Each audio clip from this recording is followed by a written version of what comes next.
So I had the pleasure actually yesterday morning of attending a meeting hosted by the OIG featuring in partnership with PIP, the Postal Innovation Platform. And I got the chance to hear this panel, very similar folks, talk a little bit in brief, and it was a fascinating encounter. And I'm really glad that we have the opportunity to extend that dialogue further today. And I welcome and appreciate Bernard's partnership with us in PIP. We are talking about the postal ecosystem now. The postal ecosystem, taking it a step further into everything that's innovation, whatever that means. We're going to discuss that as well. In essence, it's culture that we are talking about changing the culture within an organization. And organization and company, that's not the same. I mean, what we are facing here is, first of all, big companies. Posts are big companies, big organizations. With a certain history as well, which is not very often associated directly with innovation and customer centricity. So how can you bring into such a big organization a completely new culture that changes the essence of this organization? So how can we tune an organization like a Post into such a new entity with a new culture that lives of innovation, of customer centricity? And we have an exciting and great panel here because all the Posts that we invited actually to participate here, they are actively pursuing this goal in bringing into the organization a new culture, and they all have already some kind of a track record. We have Preston Finley, he's from the Strategic Planning Department of USPS.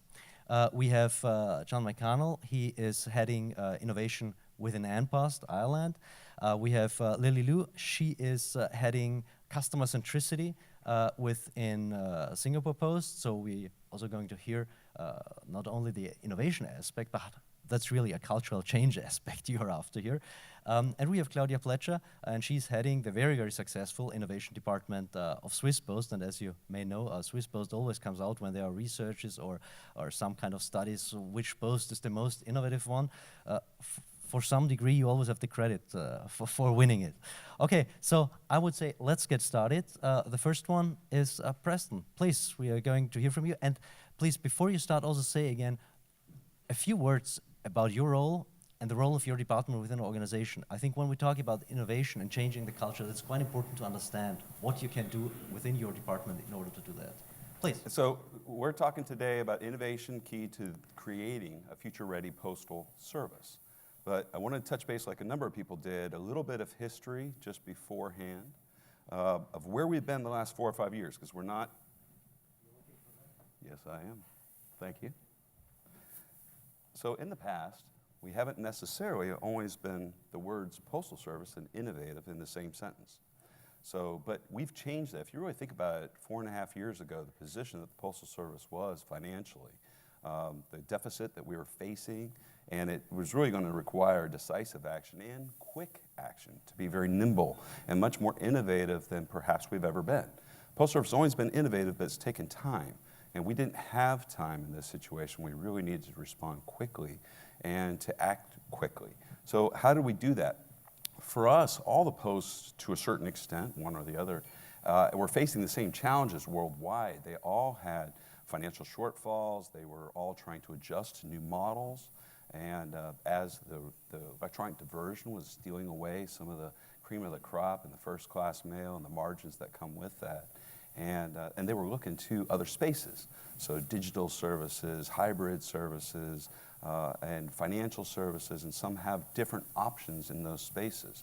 And we have different regulatory models and different legislative environments. So we all had to adjust to the worlds that we exist in to try to stay within our mandates, but also be successful and provide value to our national populations. So for us, we are obviously large, very large as far as a post goes, and we deliver now 47% of the world's mail based on UPU statistics. That was only 40% a few years ago. So our slope of decline on first-class mail must be a little bit less steep than maybe some of the other posts. But we've been able to maintain that to a certain extent, which is a good thing. But with our scale and scope, we really couldn't just rely on a typical project management approach. We needed to rely upon big efforts, rigorous program management at the portfolio level to even have a chance of coordinating some of these big innovations and changes into our infrastructure, our services, our products, all these things that we were trying to do all at once to change our net controllable income, to change our liquidity. For those that recall, we had very, very short periods of time in there where we had very low liquidity. And that has fortunately changed over time to the point where we actually have a little bit of money to invest, and we'll discuss that shortly. But just touch base on a few of these for those that remember and maybe those that don't. The post plan was adjustment to hours, right-sizing the hours to match basically the needs of the local post office to cost savings activities. We also had, of course, enhanced direct door mail, the every door direct mail. EDDM gave opportunities for local merchants and advertisers to take advantage of the power of the mail and get into the mailbox with their flyers and their circulars and their menus. And then we also had, of course, we've had advanced big changes in our advanced product visibility for mail and for shipping, wholesale changes there. And but a long time ago, they made a decision to kind of go with this hybrid model, and they realized that we needed to step it up. And in fact, all the customers that we were trying to woo were demanding it. And we've spoken at large, at great length about Amazon and their customer experience. 2 to 3 days shipping is not going to work for them. They need to be able to know exactly when and where they're going to get their product and what time you're going to get it. 2 to 3 days doesn't meet their customer needs.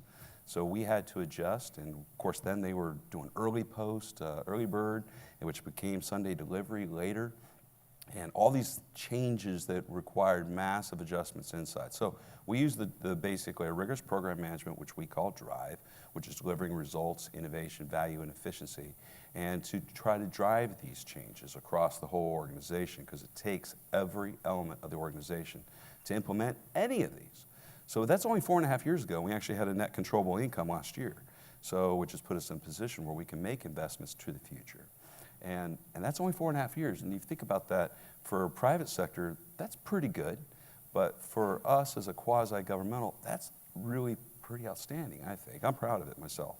I was in the DRIVE office at the time, so I could take a tiny little pat on the back for helping with some of that. So moving forward, but how do we look at the future? That's what it's all about. Matt and I were talking about this earlier, was all the lenses that we have to look through when we're trying to evaluate the competitive landscape, the market. We got the customers, we got technology, we have industry partners, we have the legislative and regulatory aspects, global postal market. What are all the other posts doing that are so cool that we would like to either emulate or to learn from them on? SingPost has done some amazing, Swiss Post, Irish Post, but as Bernard was putting it, Swiss Post has been the first on many things, and including one of the first to fly in drones and so forth, so on. So that was pretty exciting. SingPost has completely changed their model. It's amazing. One of my crew members, Leo, was at the Parcel Expo in Asia and spoke at length to one of your representatives. And it's just amazing what the materials he brought back and all the things that they're doing, which I don't want to steer your thunder. So just to kind of highlight, preview a little bit. But we have to look at all those and try to find a balance of what meets not only our legal and regulatory requirements, but also how can we actually drive change and value for the American public. So, but through all these, we define which strategic initiatives, which key strategies we're going to have going to the future.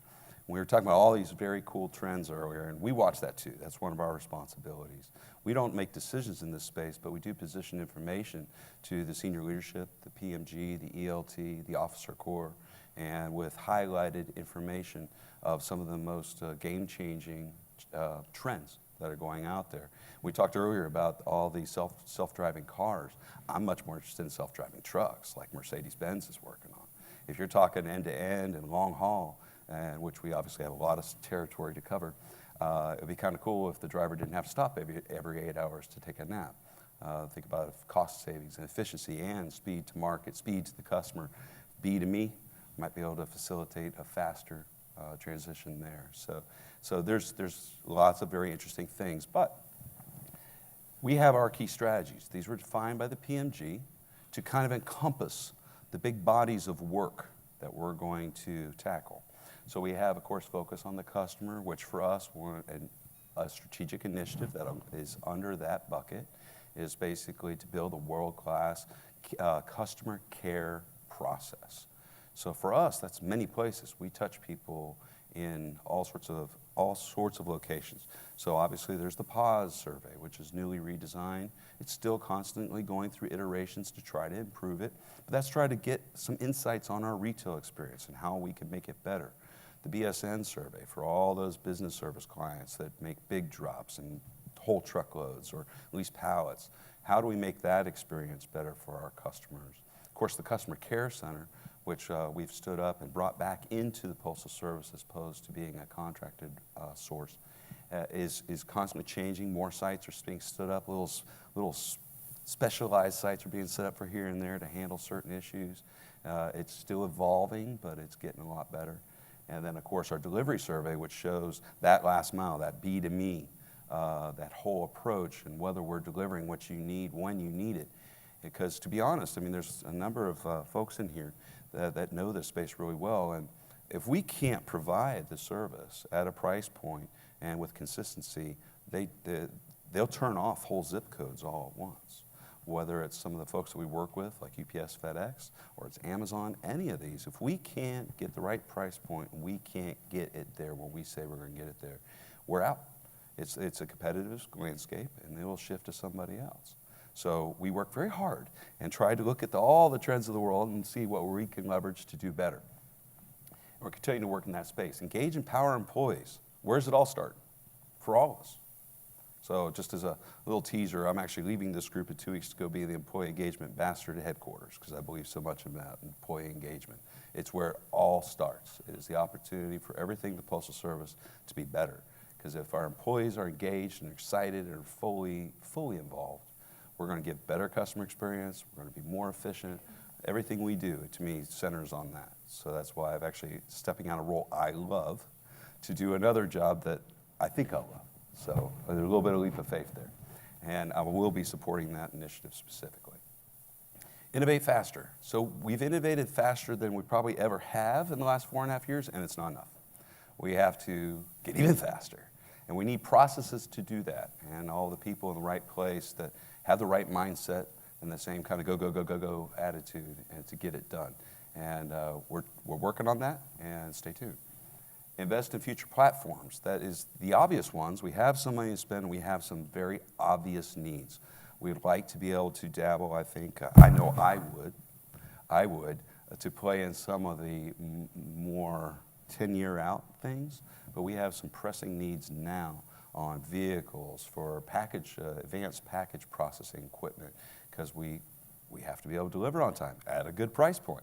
So there are some investments that we need to make now and capabilities we need to build that take priority. So that is what we're focused on at this point. But it's also to the points that were made earlier about big data. There's a lot of people who have big data, but we got a whole lot of big data. We get it all the time, every single mail piece, all the time, all through history. So it's we have a lot to leverage, and we need to at least leverage what we can. So it's that whole Esri conversation that was going on with Wolfgang earlier. Which pieces do you need to tell you the story and to take action? So for us, it's been trying to get the scans right to provide good customer visibility, but also to all of our mailers and shippers who demand that as well. They need to know right where it's at and where it went off track and whether we're really meeting our commitments and fulfilling their needs. So we do have innovation platforms. These were established in 2014 to try to shepherd our programs, the big innovation, things that need to maybe not necessarily go through our typical processes that may take a while to get through the funding process, things like that. Things that need to be fast-tracked to take advantage of opportunities. So basically a couple that come to mind probably for you all are like the grocery delivery pilot operational test that went on out in San Francisco with Amazon Fresh. This was shepherded through this process. Our senior leaders working a cross-functional way with their teams to try to tackle things that we've never tackled before. And that was a new one for us. And it was very exciting, a lot of lessons learned. And in many ways, it was a very successful campaign. MetroPost. We've done it a couple times. It's currently in New York, and we keep learning from all those. So like the San Francisco test gave us great insight and knowledge and new data on basically delivery routes and on-the-fly delivery route optimization and new technologies that we had to bring in to facilitate that, new equipment that we had to bring in to facilitate that. So we learned a lot, and we're continuing to apply those to try to find new niches and basically to do B2B for everybody, and as many people that are willing to pay for it from us. So, but basically in short, I mean, I just want to remind everybody, we've done a lot for our organization in a fairly short period of time. We've been able to improve our financial situation. We do still need comprehensive postal reform. Get my one blurb in. But we've done what we can, and we continue to try to push the envelope to do more.